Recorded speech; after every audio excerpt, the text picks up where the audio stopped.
Today I want to give you my definition of two words: vulnerability versus weakness. Now, the most powerful leaders in this world and the most inspiring people are people that are willing to be vulnerable. Because if you are strong, then you have the confidence and the certainty to be able to share your most inner self without feeling like you're gonna fall apart. But if you see vulnerability as weakness, most probably you're living in victim mode. Because if you're a victim, you probably think that being vulnerable is something that's bad, something that makes you look weak. But if you're not willing to be vulnerable, you're also not able to become an inspiring leader. Because everybody started somewhere.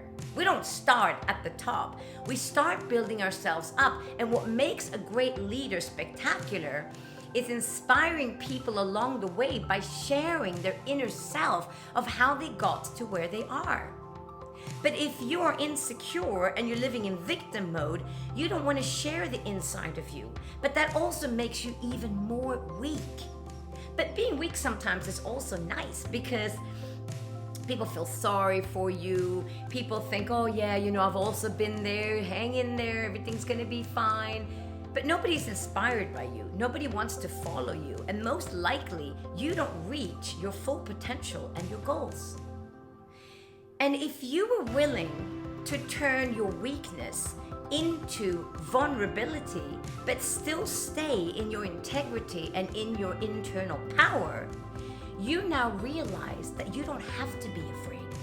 You don't have to be afraid of conflict, because conflict is just conversation where you're allowed to open up yourself and become even stronger by sharing what's inside of you and showing that and being strong enough to stand in that so that you can elevate to another level. But people that are afraid of weakness and afraid of conflict are never going to become true leaders of any area of their life. Regardless if you are a parent, if you're in a business, if you're in a relationship with yourself or with your love partner. You can never be an inspiration if you are not willing to go to the place of vulnerability.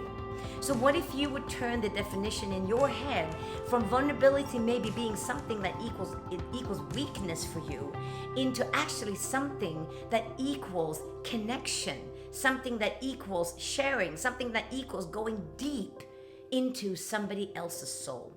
Because that's really, truly what makes somebody a great inspiration. And according to a lot of research, actually, some of the most inspiring leaders of the world are leaders who've been willing to actually be vulnerable. So the question is, do you choose to be vulnerable or do you choose to be weak? Depending on what you choose, your outcome of your life will look completely different. It's either leader or victim of your life.